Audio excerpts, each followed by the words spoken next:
Seorang bayi berusia 2 bulan diserang kera liar. Motor bidan digondol maling. Peringatan Hari Pahlawan ala suku Tengger.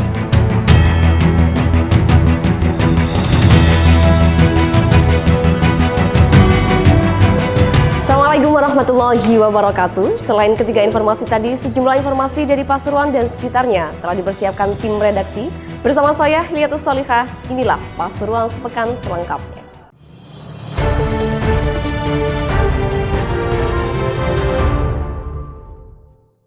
Berita pertama datang dari Probolinggo. Gudang penyimpanan peralatan milik Pondok Pesantren Riyadhus Sholihin, Kelurahan Ketapang, Kecamatan Kademangan, Kota Probolinggo terbakar Senin 5 November 2018 siang. Meski tak ada korban jiwa, kerugian diperkirakan mencapai ratusan juta rupiah. Gudang penyimpanan peralatan milik Pondok Pesantren Riyadhus Sholihin, Kelurahan Ketapang, Kecamatan Kademangan, Kota Probolinggo terbakar. Meski tak ada korban jiwa, kerugian diperkirakan mencapai ratusan juta rupiah. Kebakaran gudang ponpes yang terletak di Jalan Abdurrahman Wahid itu terjadi sekitar pukul 11 siang. Gudang tersebut berada di sisi selatan pondok, agak jauh dari kamar santri. Biasanya gudang penyimpanan itu sehari-hari terkunci rapat, kecuali ada kegiatan santri di ponpes yang diasuh Habib Hadi Zainal Abidin, wali kota Probolinggo terpilih. Menurut saksi mata, gudang semi permanen berdinding hardplex itu nampak berasap tebal.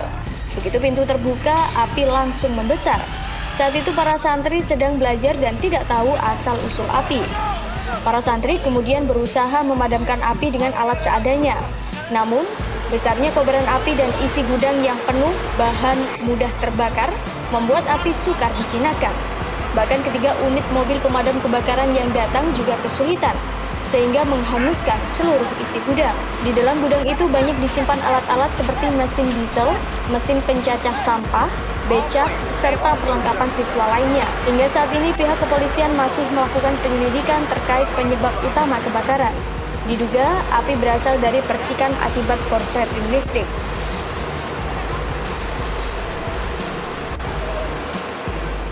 Dalam ini ada berapa ruang? Ada sebenarnya satu ruang cuma diseket karena dibagi dua, ada untuk bahan bangunan berupa triplek dan sebagai kayu bangunan. Kemudian satu sisi ada bangku sekolah, meja dan alat mesin-mesin pencacah sampah, mesin diesel dan ada beca juga, alat kendaraan. Semuanya harus terbakar ya? Semuanya terbakar total. Kerugiannya kira-kira? Perkiraan kurang lebih 100 jutaan. Ada lampu di dalam, jadi ada aliran listrik di dalam gudang.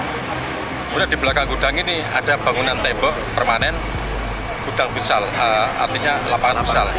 Jadi bukan milik pondok, milik orang lain. Kira penyebabnya apa? Kalau penyebabnya ya masih dalam penyelidikan. Ya. Korsleting listrik. Ada korban jiwa, Nan? Mudah-mudahan tidak ada, karena di gudang dikunci, jadi tidak ada siapa-siapa di dalam. Dari Probolinggo, tim liputan melaporkan. Sebuah motor metik milik Bidan Diah Ulul Yuliarina, warga Jalan Slamet Riyadi, Kelurahan Kecamatan Kanigaran, Kota Probolinggo digondol maling. Aksi ini terekam kamera pengawas atau CCTV milik tetangga korban.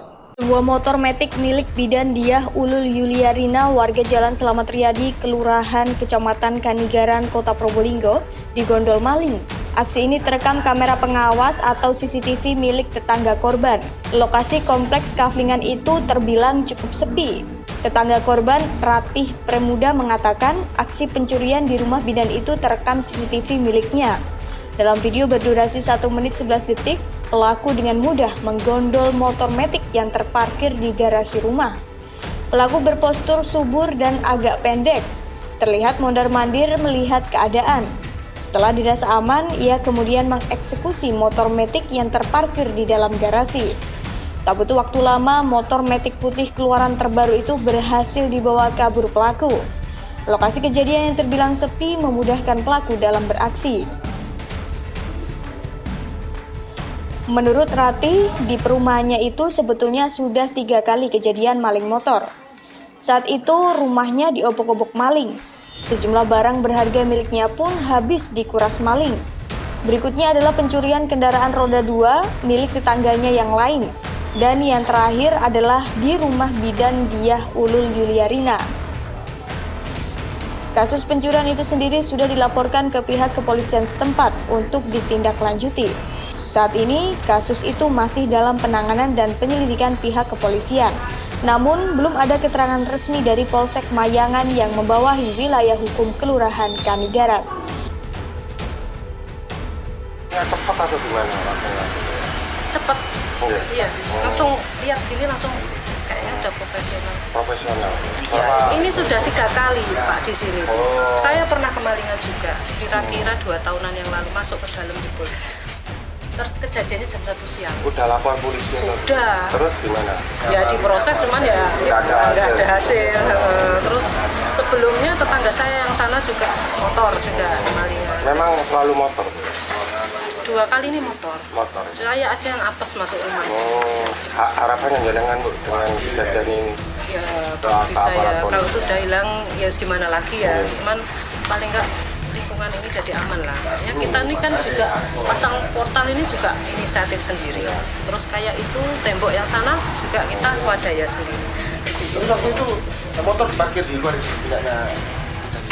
Tidak, di dalam. Di dalam? Di garasi. Iya, di garasi ini. Berarti pelakunya masuk? Masuk. Jadi buka pintu kayak santai gitu, brek. Gitu terus dikeluarkan gitu. Kayak cepet ya. Jadi kayaknya sudah direncana ya. Sudah dipetakan gitu. Kayaknya mungkin orang kesini pura-puranya pasir juga ya, kita nggak nuduh ya, cuman kan nggak bisa niteni kan. Seorang warga desa pesisir Kecamatan Sumberasih, Kabupaten Probolinggo memalak pemilik warung di Museum Kota Probolinggo.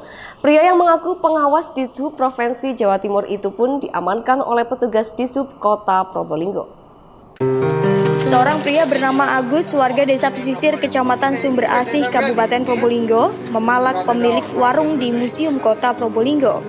Pria yang mengaku pegawai Dishub Provinsi Jawa Timur itu pun diamankan oleh petugas Dishub Kota Probolinggo. Ceritanya sekitar pukul 8 pagi, Agus yang menggunakan motor Yamaha Mio berplat N4746RT memarkirkan motornya di museum. Ia lantas menuju sebuah warung yang berada di Jalan Suroyo 17, Kelurahan Tisnonegaran, Kecamatan Kanigaran, dan Agus langsung meminta rokok kepada pemilik warung. Budi Jatmiko, Kasih Pengendalian dan Operasi Dishub Kota Probolinggo yang menemui hal tersebut, langsung menegur dan menanyakan Dishub mana tempat Agus bekerja. Kecurigaan Jatmiko ternyata betul, sebab ketika diperiksa di kantor Dishub Kota Probolinggo yang masih satu kompleks dengan museum, ternyata Agus tak bisa menunjukkan identitas kepegawaian. Namun petugas gadungan ini enggan menjelaskan secara detail siapa pemberi baju itu. Begitu ketika ditanya motifnya saat memalak rokok pada warga. Awalnya ya itu tadi, saya curiga karena seragaman atribut lengkap Dishub kok minta rokok. Nah itu loh Mas. Jadi kita malu. Nah, pakai seragam atribut kok minta rokok. Nah saya curiga, saya tanya. Posisi tadi minta rokoknya di mana Pak?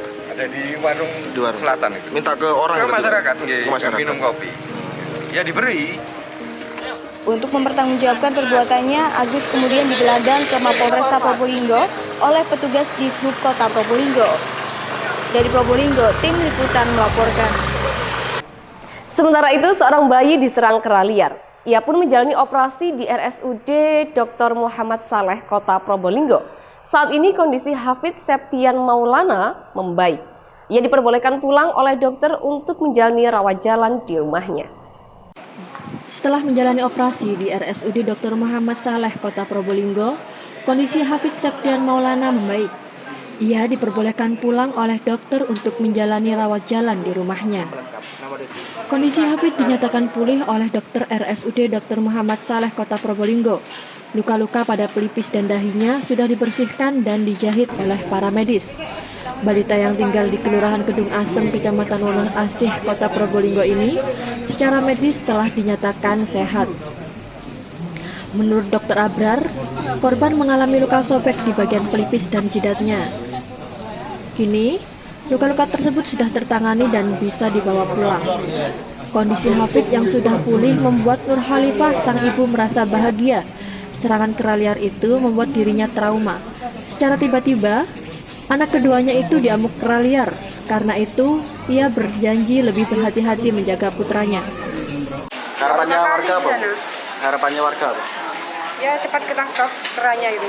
Ibu, biar ada kejadian lagi. Itu kera ada yang melihara atau liar?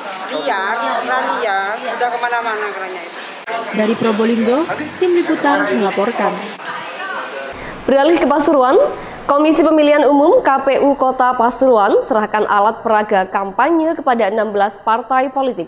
Namun jumlah APK yang diserahkan tak lengkap.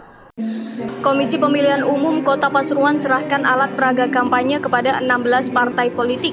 Namun jumlah APK yang diserahkan tak lengkap.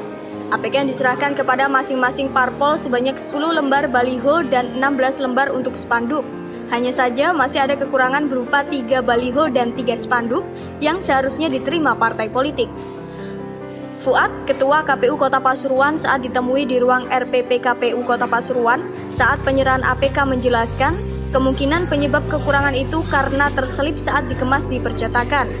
Untuk pemasangan, Fuad menghimbau baliho berukuran 3 x 4 meter dan spanduk berukuran 1,25 x 6 meter itu tak boleh sembarangan, harus sesuai aturan PKPU. Pemasangan pun boleh dilakukan setelah proses penyerahan. Sekedar diketahui, PSI dan Partai Garuda Kota Pasuruan tak menyerahkan daftar caleg untuk dapat mengisi kursi DPRD Kota Pasuruan. Meski demikian, kedua partai tetap mendapatkan APK lantaran secara nasional termasuk menjadi peserta pemilu di tahun 2019.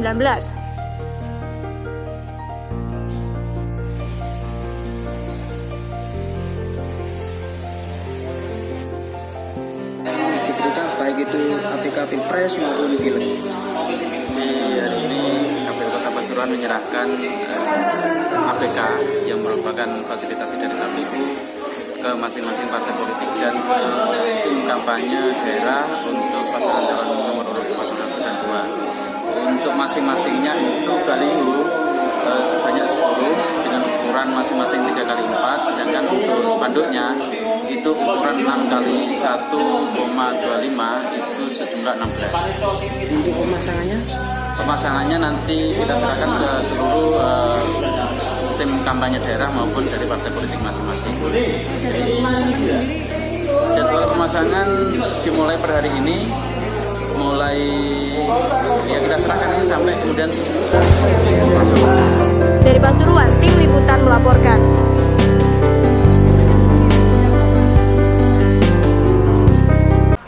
Dinas Kesehatan Kota Pasuruan gelar imunisasi ORI di SMKN 1 Pasuruan. Jeritan dan kejar-kejaran warnai jalannya imunisasi tahap ketiga imunisasi difteri ini.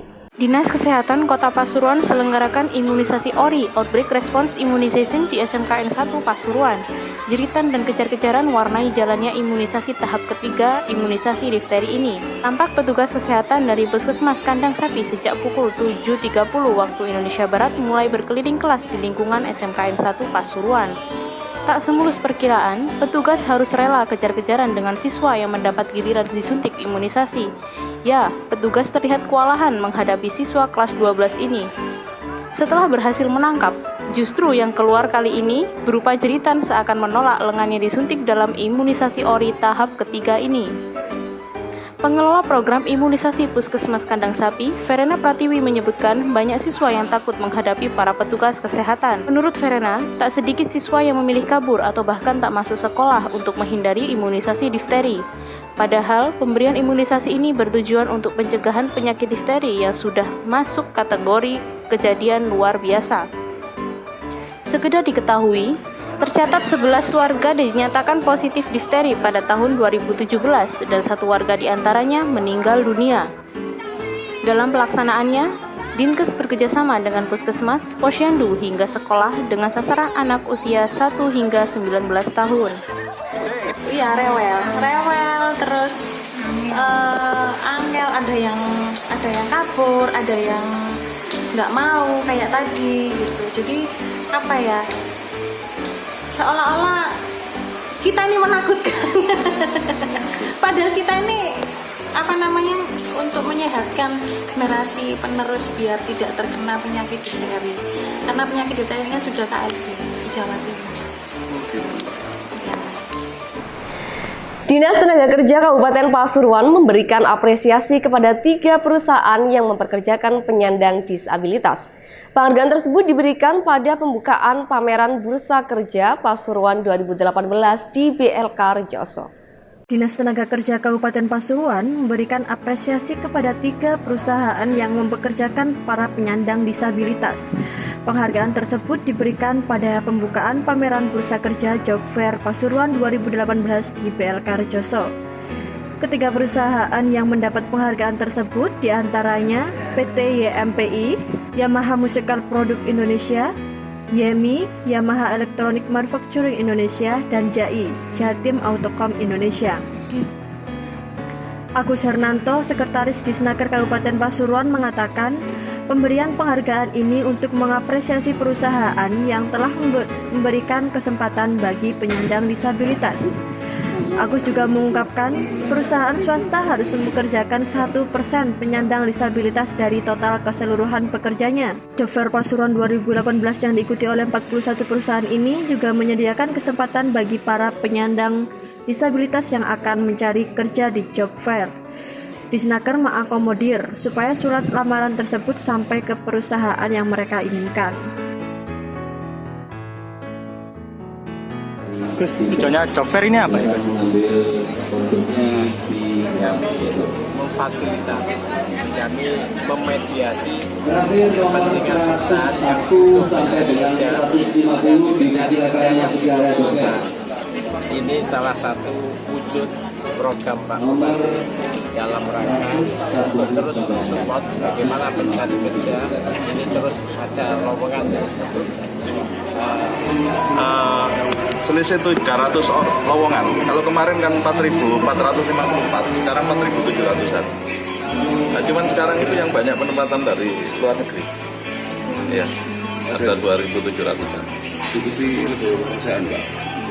41. Iya. Pak, terkait yang tenaga kerja disabilitas. Iya. Nah, untuk saat ini berapa perusahaan, Pak, yang buka lowongan? Ya, yang ikut Job Fair itu 3. Mungkin nanti beberapa juga buka lowongan, cuman mungkin tahun ini tidak mengikuti Job Fair. Jadi kami fasilitasi terus. Dari Pasuruan, Tim Liputan melaporkan.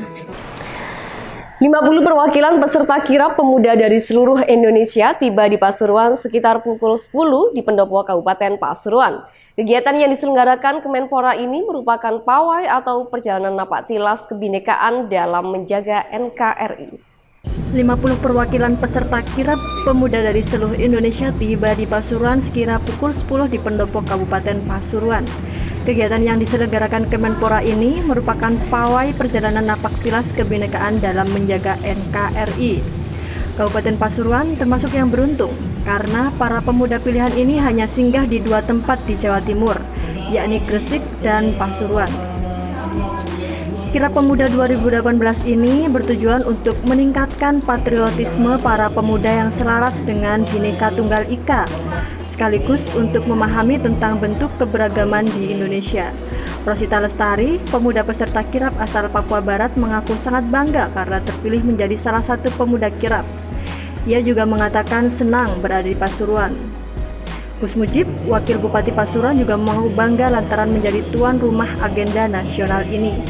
Ia lantas menyampaikan ketidakhadiran Bupati Pasuruan karena sedang berada di Jakarta untuk menerima penghargaan dari Kemendagri atas prestasi Kabupaten Pasuruan sebagai pembina Ormas terbaik.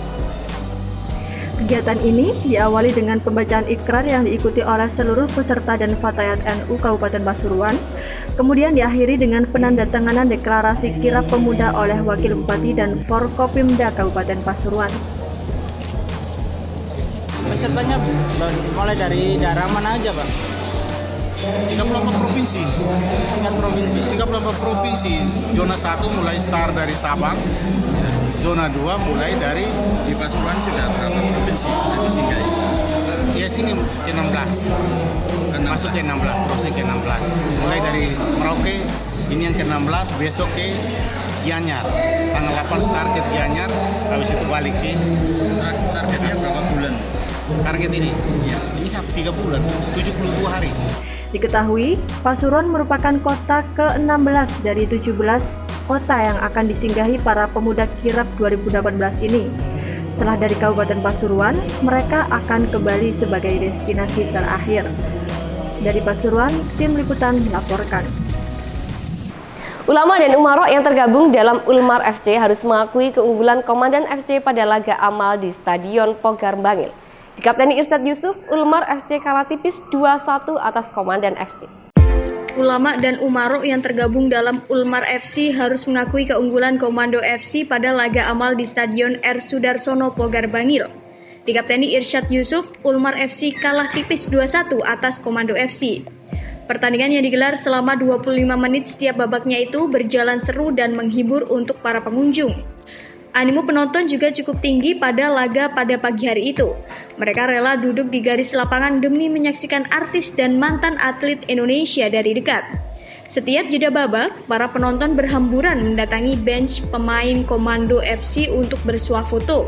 Kedua tim menurunkan kekuatan inti pada babak pertama di kubu tuan rumah Bupati Pasuruan Irsyad Yusuf bersama Habib Segaf Baharun dan Kapolres Pasuruan AKBP Raidian Kokrosono menjadi trisula maut Ulmar FC.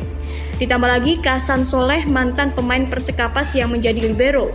Tak mau kalah, Taufik Hidayat yang didapuk menjadi kapten memimpin rekan-rekannya seperti Komeng yang menjadi penjaga gawang, Bedu sebagai ujung tombak dan Rico Ceper berperan sebagai gelandang jangkar di lini tengah. Tim Ulmar FC berhasil unggul lebih dulu di babak pertama melalui sontekan Kapolres Pasuruan AKBP Raidian Kokrosono yang memanfaatkan bola mentah di depan gawang yang dijaga Komeng. Babak kedua, Taufik Hidayat mampu menyamakan kedudukan melalui sundulan kepalanya usai menerima umpan lambung dari Iqmal Tobing di sisi kanan. Di babak selanjutnya, Komando FC menambah daya gedor dengan memasukkan mantan striker Timnas Indonesia, Gendut Doni dan bek sayap Persija, Leo Saputra. Masuknya dua pemain berlabel Timnas itu mampu membawa Komando FC membalikan keadaan melalui Stefan Rainer. Usai pertandingan, Gus Irsyad, sapaan akrab Irsyad Yusuf mengaku pertandingan amal ini dapat membantu masyarakat yang kurang mampu. Sebagai tanda bersatunya masyarakat bersama aparat di wilayah Kabupaten Pasuruan. Hari ini 10 November 2018, Antero Pelosok Negeri menggelar peringatan Hari Pahlawan. Suku Tengger di Probolinggo memperingatinya secara heroik dengan menggelar aksi teatrikal penyobekan bendera Belanda. Hari ini 10 November 2018, Antero Pelosok Negeri menggelar peringatan Hari Pahlawan. Di Probolinggo, suku Tengger memperingatinya secara heroik dengan menggelar aksi teatrikal penyobekan bendera Belanda. Perobekan bendera kolonial di Rumah Perjuangan Sukapura itu berlangsung dramatis.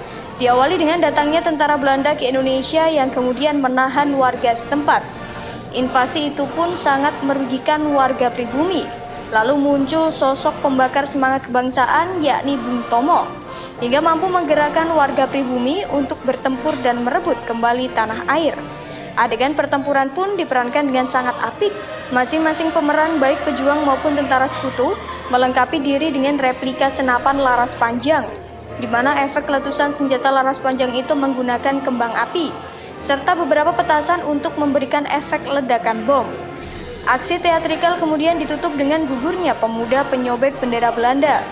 Dari merah putih biru menjadi merah putih saja. Sajak perjuangan juga menjadi bagian penutup dalam aksi teatrikal warga suku Tengger ini. Aksi teatrikal itu digelar di halaman Rumah Perjuangan Sukapura, di Desa Kecamatan Sukapura. Seluruh elemen masyarakat kompak memerankan aksi heroik yang terinspirasi arek-arek Surabaya. Dalam pertemuan dan perobekan bendera Belanda di Hotel Yamato 10 November 1945 atau 73 tahun silam. Aksi teatrikal itu sendiri digelar setelah warga dan muspika setempat menggelar apel kebangsaan.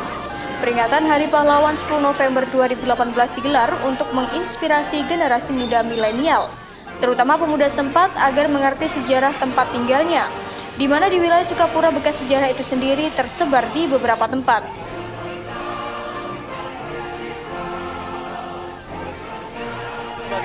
Penyampai bendera. Nah, kesannya gimana, Bang? Kita sangat begitu merasakan betapa beratnya jadi pejuang, dan kita sendiri cukup mempertahankan sebisa kita mungkin agar negara kita tetap jaya, tetap merdeka. Dari Probolinggo, tim liputan melaporkan. Informasi tadi menjadi akhir dari Pasuruan sepekan hari ini. Mewakili tim redaksi yang bertugas, Liatus Solihah pamit. Selamat Hari Pahlawan. Wassalamualaikum warahmatullahi wabarakatuh dan sampai jumpa.